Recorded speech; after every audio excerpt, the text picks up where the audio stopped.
I've seen many things, my friend, but you're right. Nothing quite as wonderful as the things you see. Welcome to About Time, a Doctor Who podcast. I'm Stephen, and I've been a Doctor Who fan since 2005.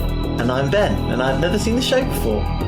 Now we're watching and discussing every episode of the revived series. And quite frankly, it's about time.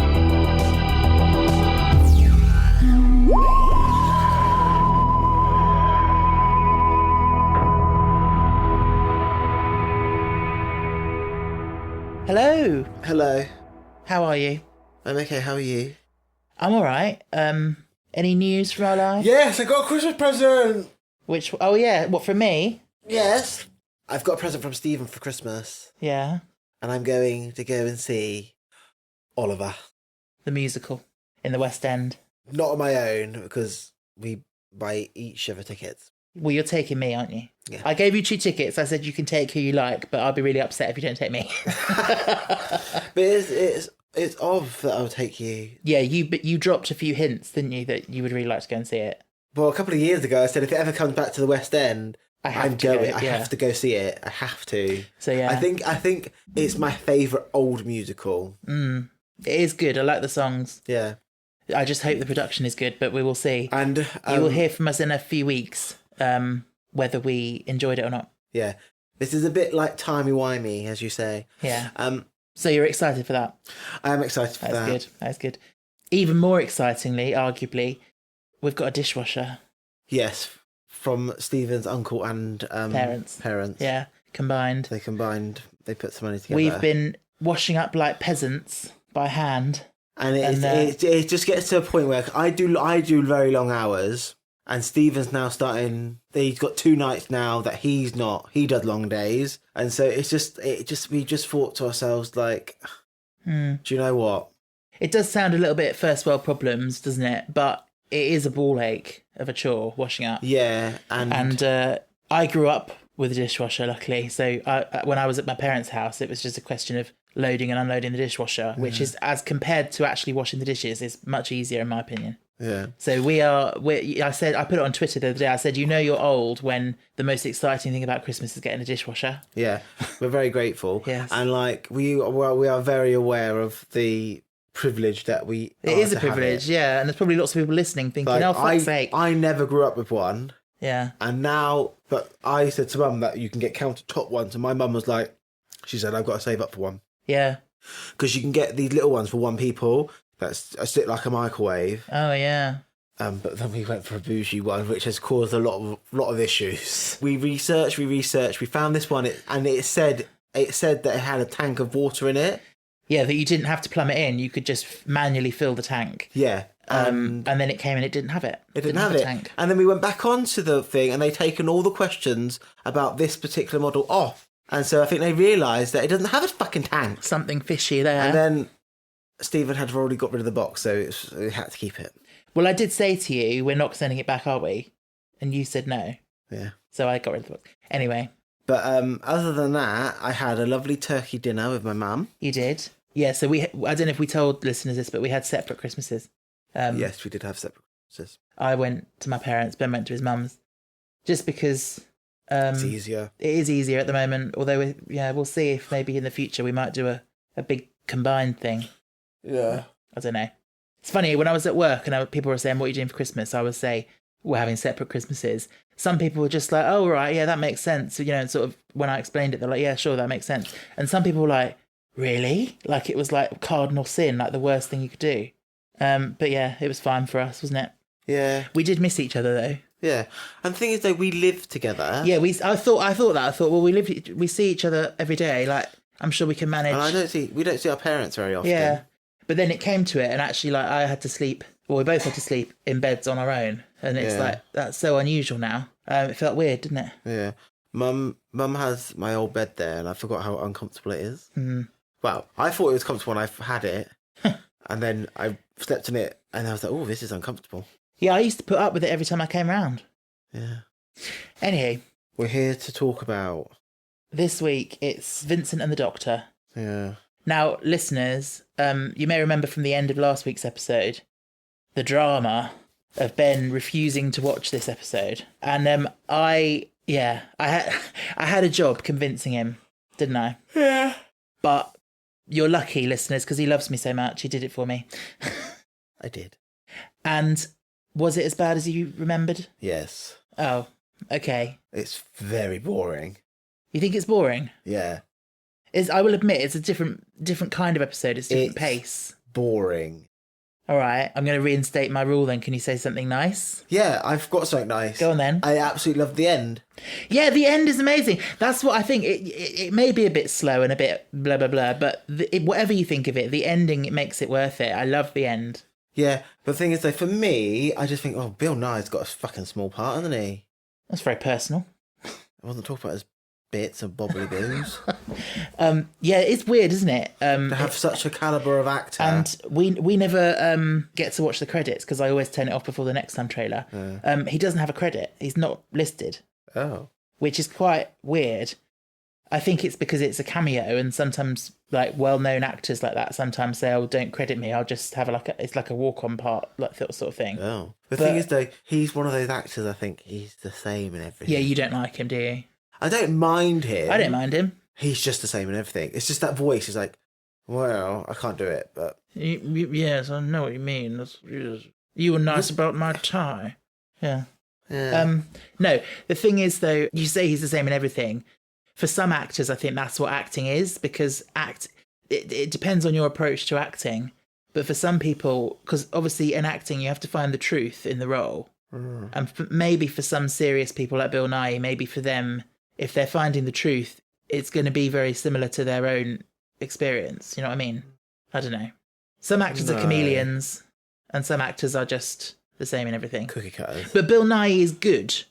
He is good. He might be similar in everything, but he's good. And then you take someone like Hugh Grant, for example. He is very good at doing that suave. Yeah. He's very good at doing that. To be fair, if you think about if this character versus the character in Love Actually, Love Actually is quite different, yeah. So I guess he's got a range, but maybe a very limited range. Yes. Anywho, I don't know why he's in this in such a small part. I did wonder if maybe it's like maybe he was working with the director on another film or something, and he was just like, "Oh, I'm doing this Doctor Who. Do you want to be in it? That'd be a laugh," or something like that.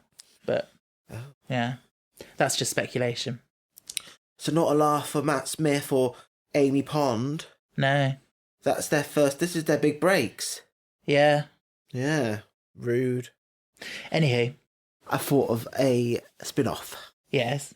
It's called The Lost Companion. Right.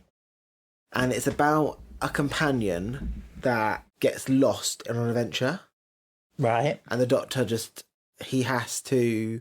just move on. Move on. Yeah. And he's always haunted, and then he has to go find them. It sounded better in my head.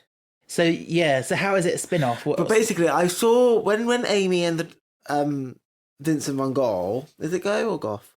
That's a big question, isn't it? But I just thought to myself, like, okay, imagine if a companion said, yes, I will stay in this time. Yeah, well, that does happen. It has happened. And then I was thinking, well, what happened if the Doctor had to go and find them through time? Had to go retrace his steps to find this companion.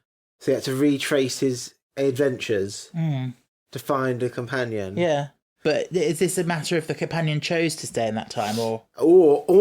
No, what about this? Everybody who's a companion has a trace of star power in them. Right. Or time flux, or liquid time. Background radiation from the time vortex. Whatever. That's the thing. Yeah. Anyway, yes.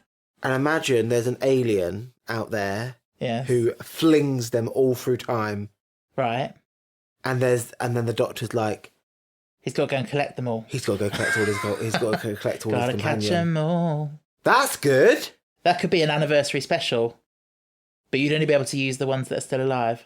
Yeah, and then halfway through, he mistakenly finds Susan. Yeah.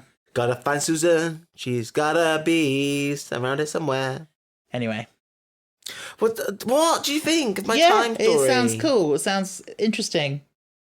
Why are you lying? I'm not lying. I can tell when you're lying, when you've got this smirky weird smirk. It needs some development, but as a concept, it's good and interesting. Yeah. I find it really sad that Vincent Van Gogh.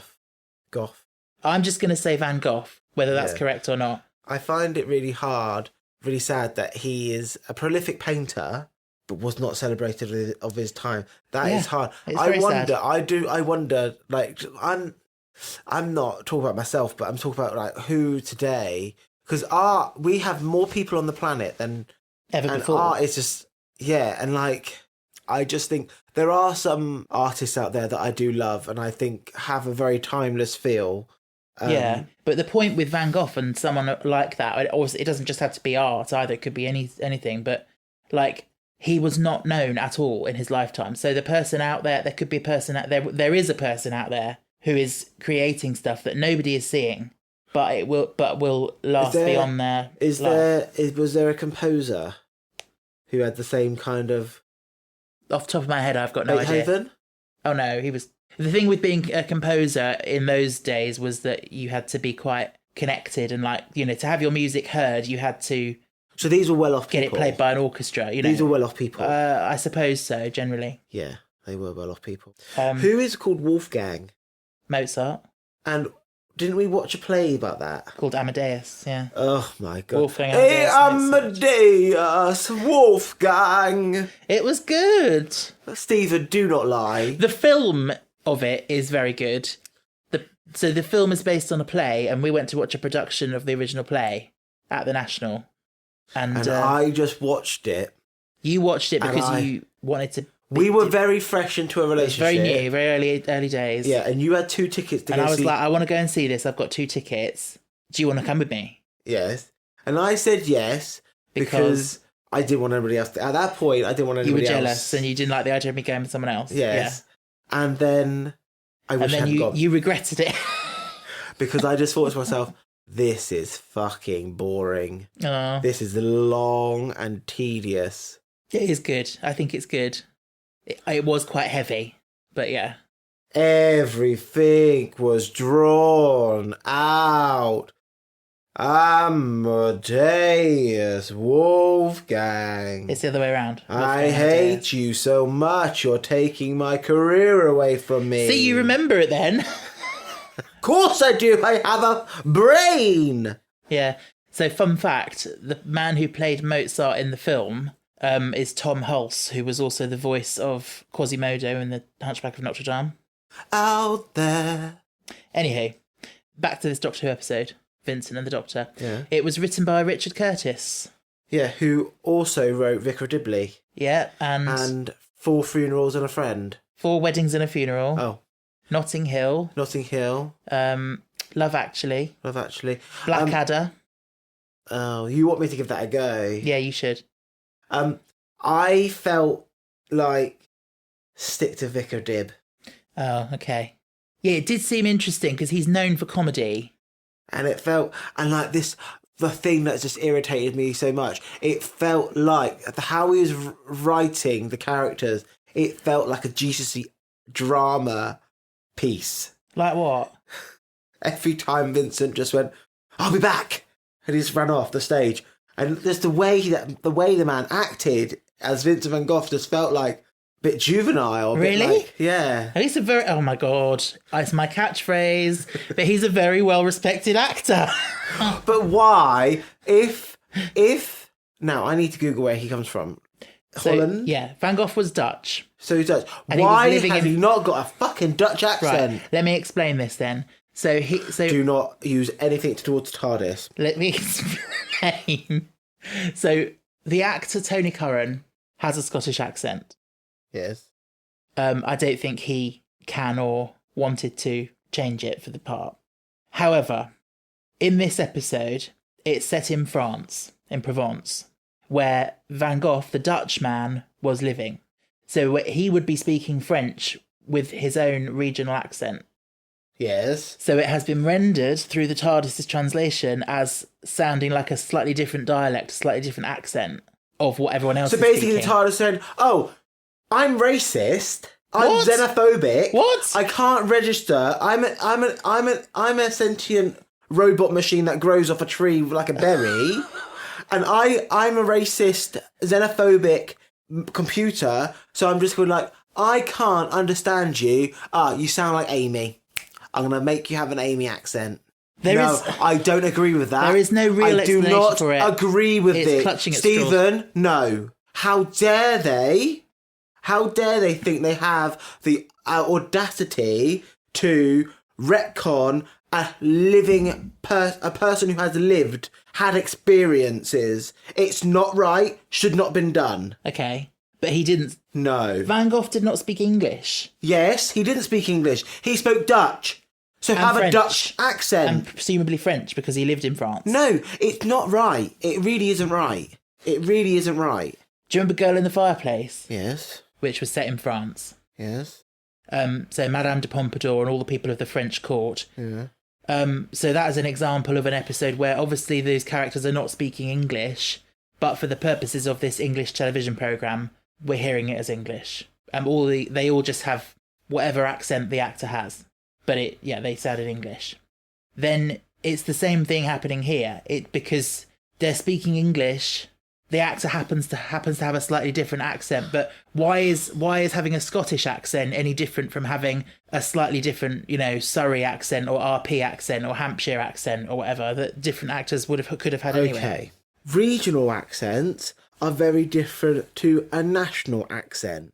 Coming from England, you have a kind of like, they all sound very similar, but not similar at the same time. Don't agree you with all that. have that, you all have the base Englishness. A Birmingham accent sounds nothing like a Cornish accent. Sounds Okay. nothing like a Newcastle accent. This is going to go even further then. If you're saying your person comes from the West Country, Yeah. needs West Country accent. If you're going to say that your character comes from Scotland, yeah, that's fine. What part of Scotland? Yeah, I don't know. Glaswegian? I don't know. Inverness? Yeah. I think we're over. I think we're overthinking it. not over. No, but this is boiled down to point. This character is real. Yes. This person is real. Okay. Would you change Queen Victoria's accent to Scottish? Probably not. No. We want a Scottish actress to play her. She can't do the accent, but she looks the part. She looks the part, And she acts it and she's a well. great actress. Yeah. Would you change her to a Scottish accent? It's a good point. No. question. Would you? I would No. not. No, I would. You wouldn't. I would not. And how? No. This is boiled down to this person is real, and we have not honoured where they come from. I'm sorry, Stephen, you're not going to win this one. Madame Pompadoobidoobidoo, whatever her name is, Madame Pomeranian, Madame Pomeranian, Pompadour. Yeah. Madame Pomeranian. If she was a real person, then I'm going to be like, we've done the same thing there. We've English washed it. Okay. We've UKanized it. What? And So that's you would have not rather right. that accent? Everyone be speaking with French accents and be like, Yes. "Hello, doctor." Yes. But that's not necessary. No, it is necessary. It's not necessary. It is necessary. Do you know why it's necessary? We're in fucking France. Yeah, but Would you change Marie Antoinette? If Marie Antoinette was on here, they would use a French accent. I don't. Not Yes, necessarily. they would. No, because we're hearing it through the TARDIS. No, we're not. We are. The TARDIS can translate it, not change the accent. The problem I have with it is that this person is a real person. They came from Dutchland. Good part of this thing was when not Victor, what's his name? Vinny. Vincent. When Vinny said to Amy that you've lost someone. Yeah, he sensed her sadness. You can see it. Yeah. He's astute. Astute? And then he was like, "Why are you crying?" And she didn't even realise she was crying. And then she said a very, very good thing. I swear that time can be rewritten. Yes. So she has in the hopes in the back of her mind Yeah. where he lives, where Rory is sitting in her mind.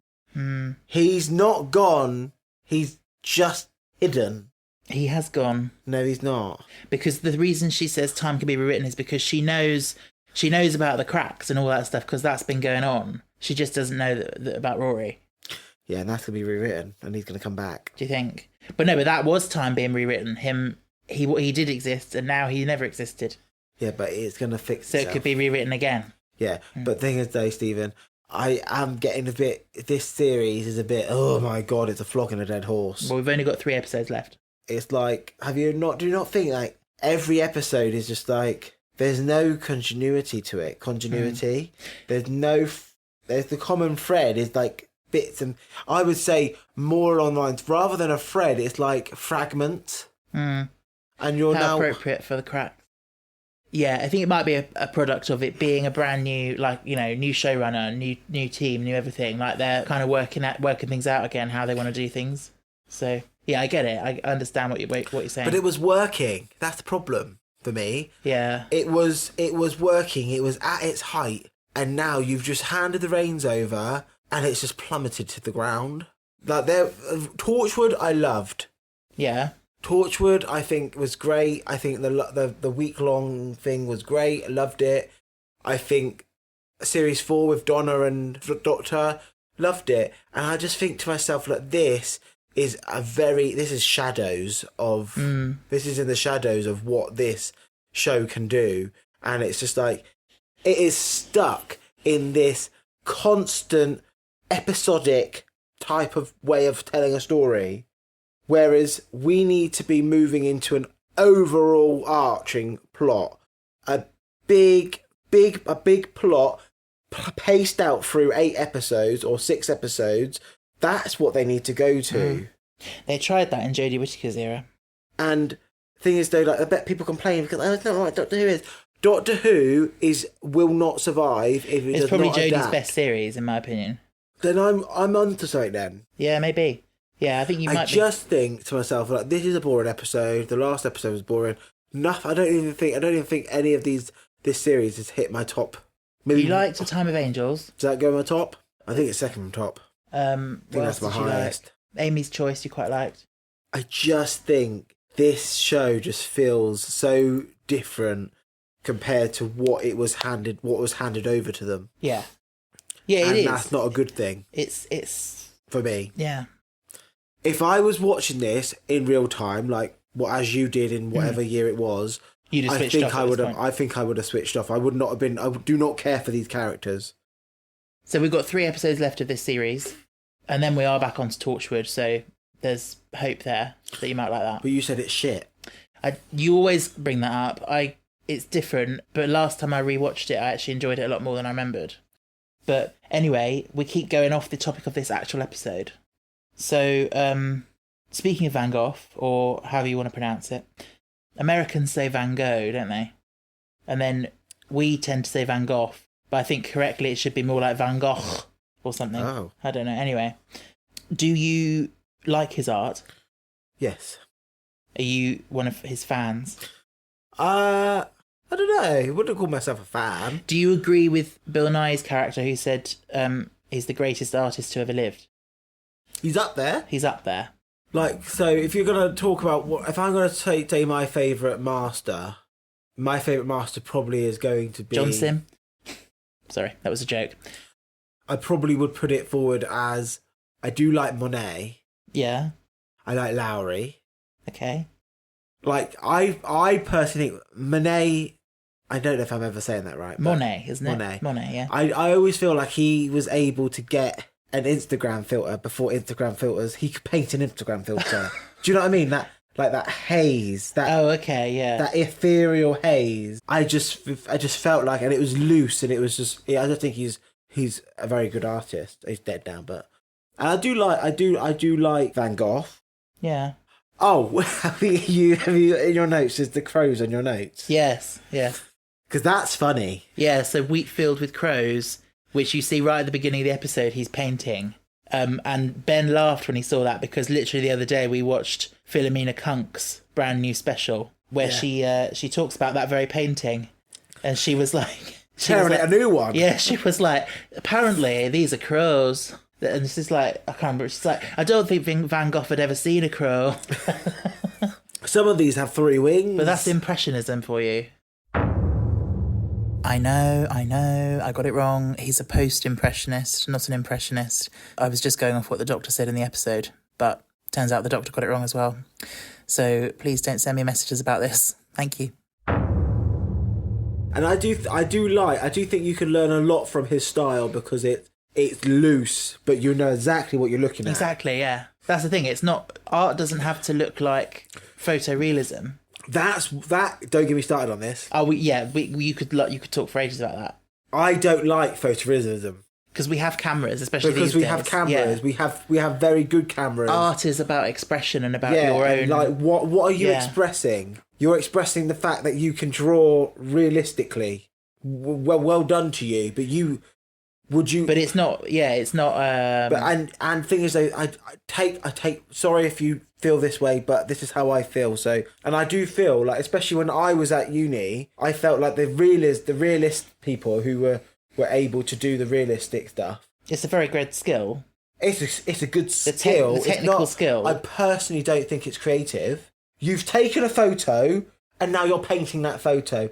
And it is great skill, and you've got to get it just right, and you've got to mix the colours and the colour theory and all that. I get it. I think it's creative but not expressive. It's like anal. Like when you're anal about something. Okay, I wondered where you were going there for a second. It's so like you're putting yourself into a box. And for me, I'm like, when I was at GCSE drama, when I was in GCSE, I had a teacher who was very understood where I was coming from in my art.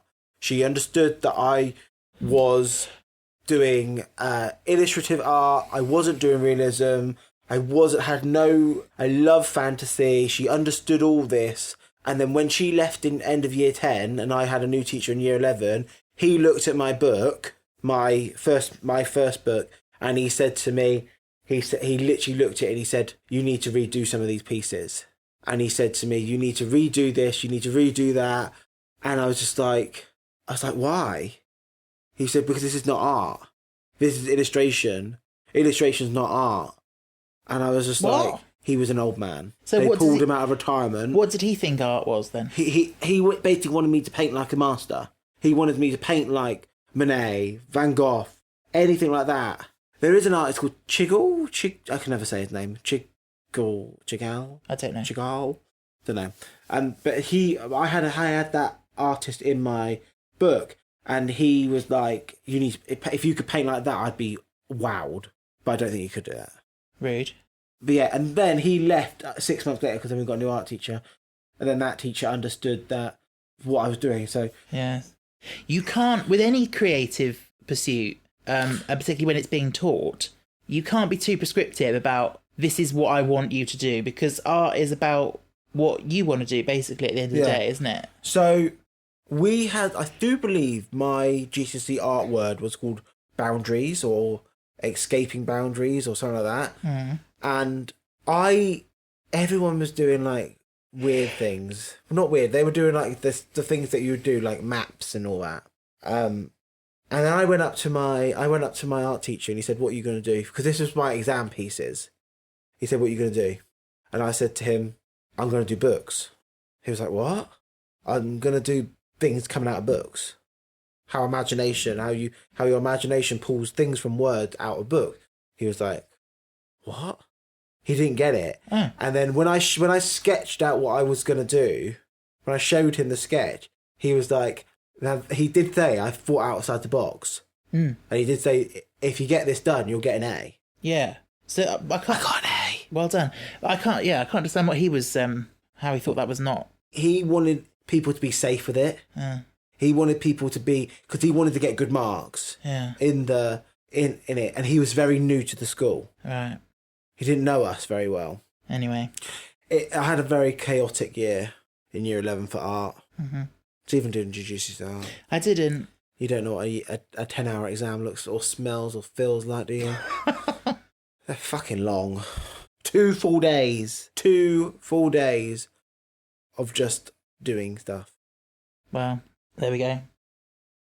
So obviously a big part of this episode is about what I will put in quotes as madness, the madness of Vincent van Gogh, and the villagers and all that calling him mad and saying, "You and your madness," which by our own modern understanding, I mean, we know that he was depressed. Yeah. And I would also argue, watching this, maybe neurodivergent.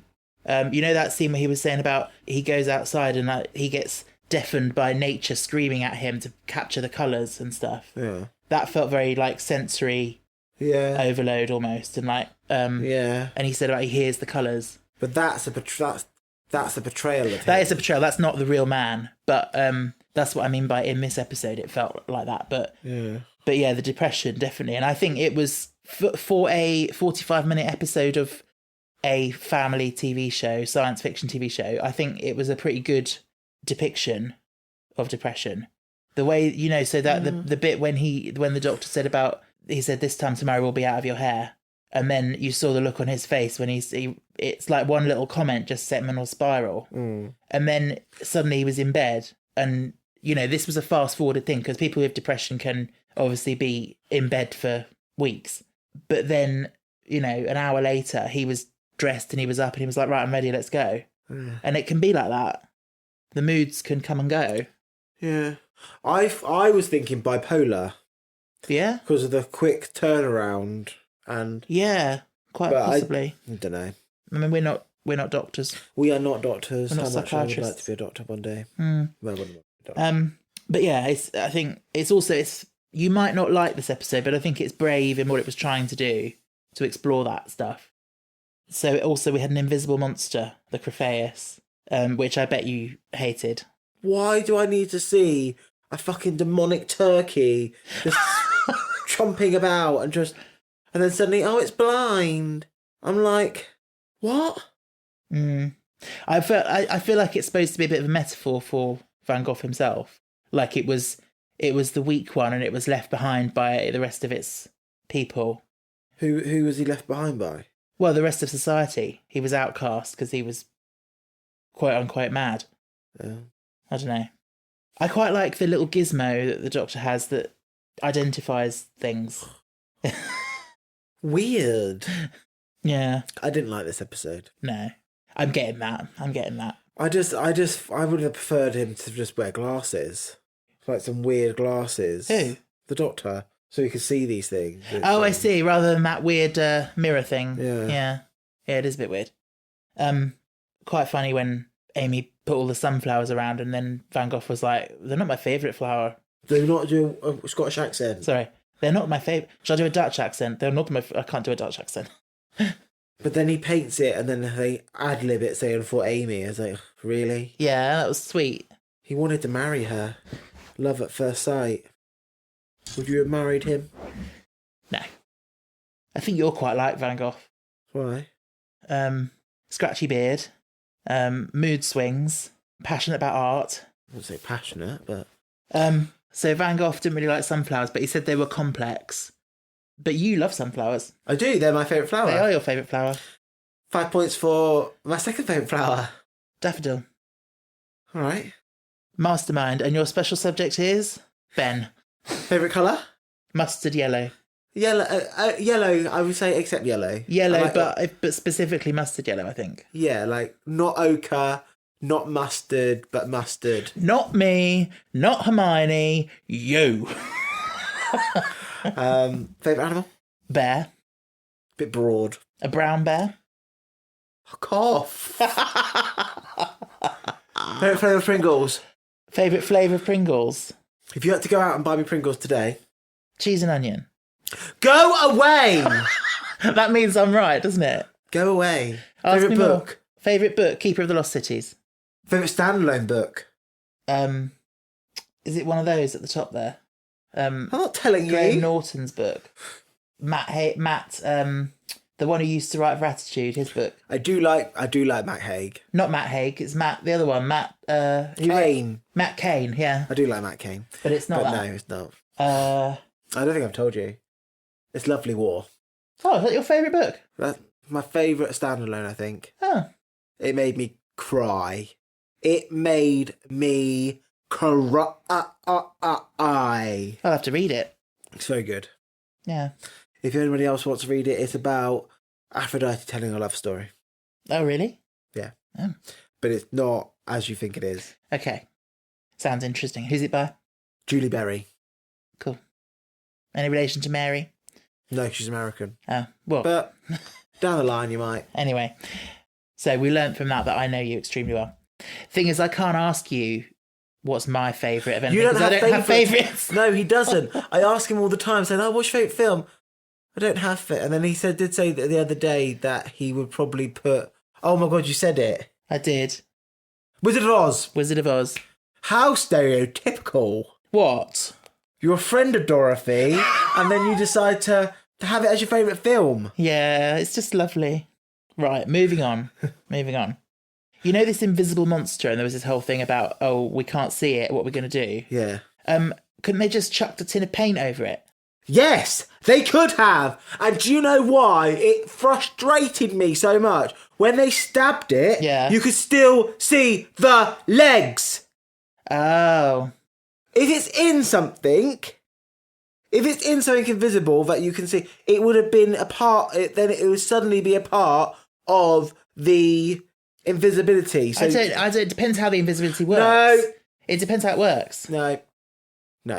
So if it eats something, the thing just disappears that it's eating. You wouldn't see it go through its body. No. No, I suppose that's true. Yeah, anyway.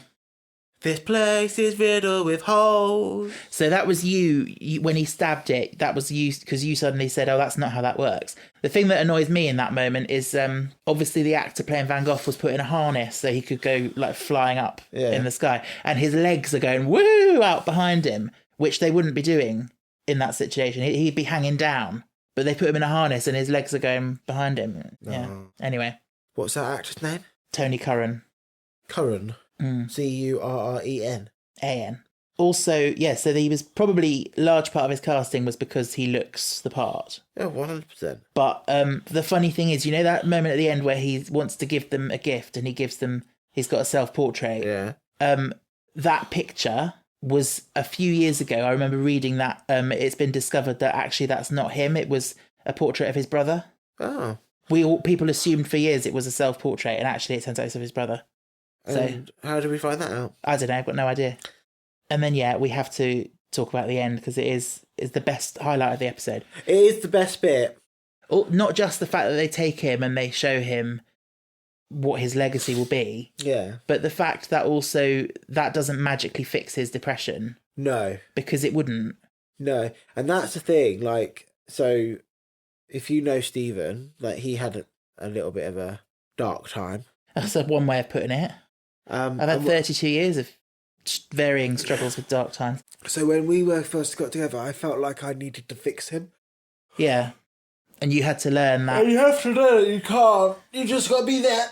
A partner and the partner's love is not going to fix problems that someone has. I go for dark times exactly. as well as everyone else. We're all human. It's a part of the human condition. Yeah. But that's what I'm saying. Like they weren't able to. Amy thought that they were going to have fixed it, and he would have a long life. But the doctor knew that it wouldn't fix it. No. But they still did a nice thing for him. Yeah.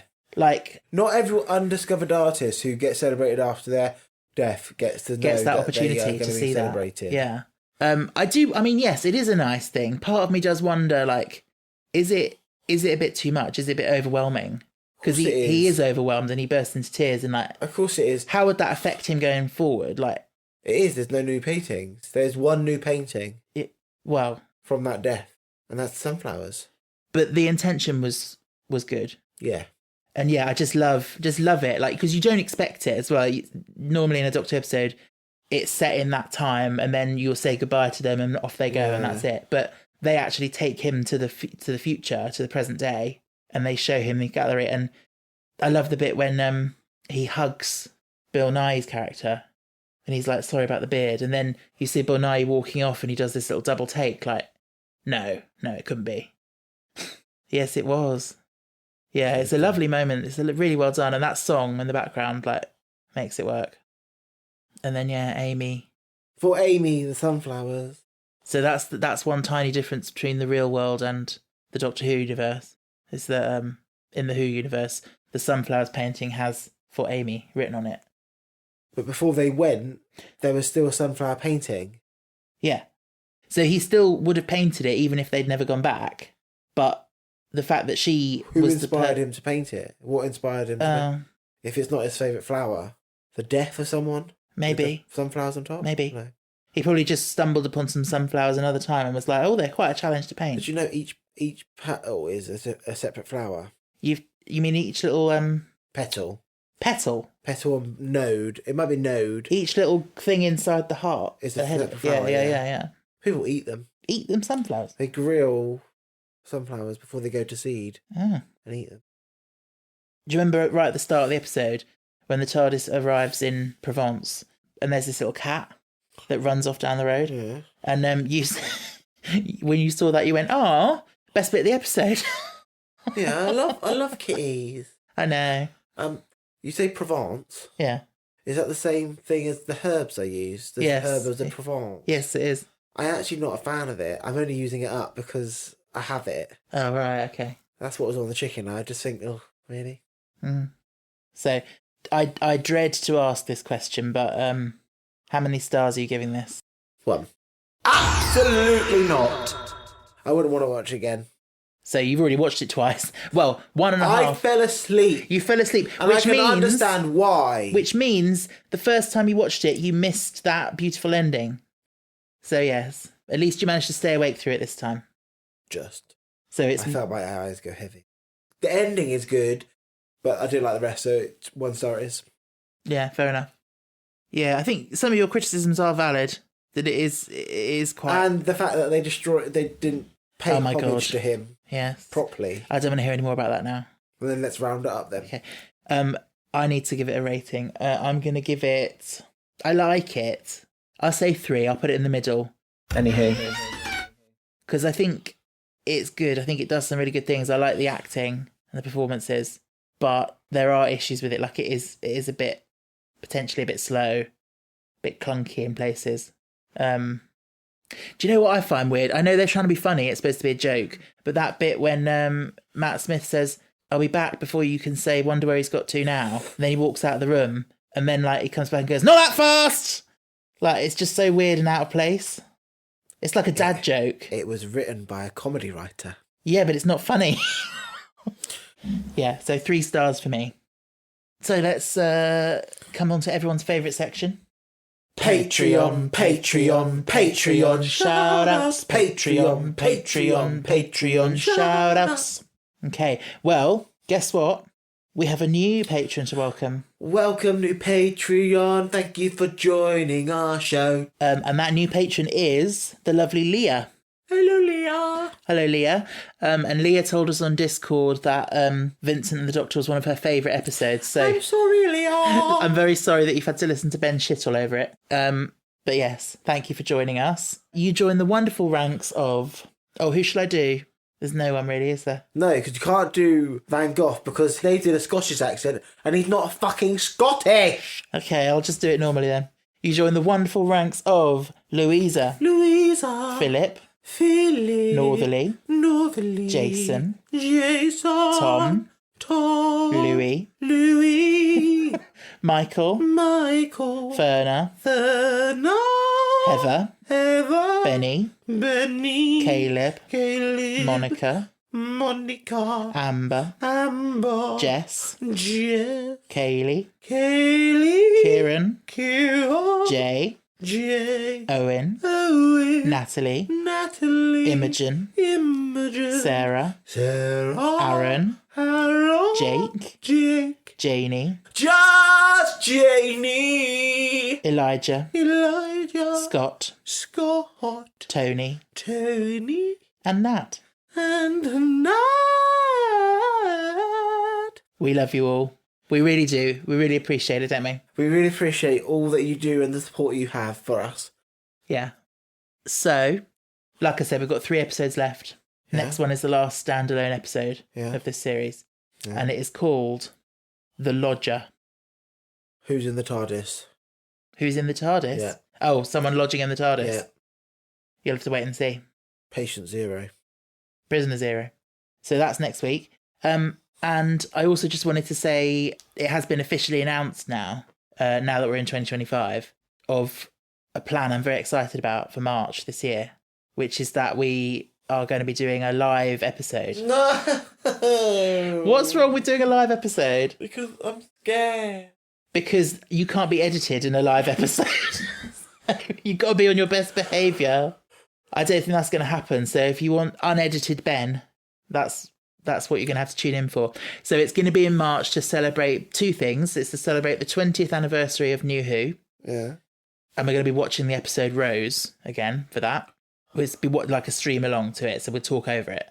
And it's also to celebrate, if my timings are worked out, my schedule's worked out, it will be our 100th episode, or we'll have just finished our 100th episode when we do that. So a double little celebration there.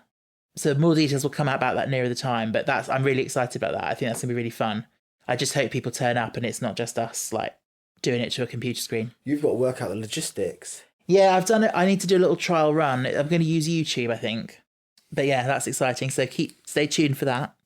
But I think that's about it for today. Thank you once again for struggling through Vincent and the Doctor, because I know you were not keen. I'm glad you went into it with an open mind. Ha ha ha. Ben doesn't know the meaning of an open mind. I'm open-minded. No, you're not. I am. You make up your mind about something before you've watched it. I do. Which is very irritating. I don't know. Anywho, so Lodger next week.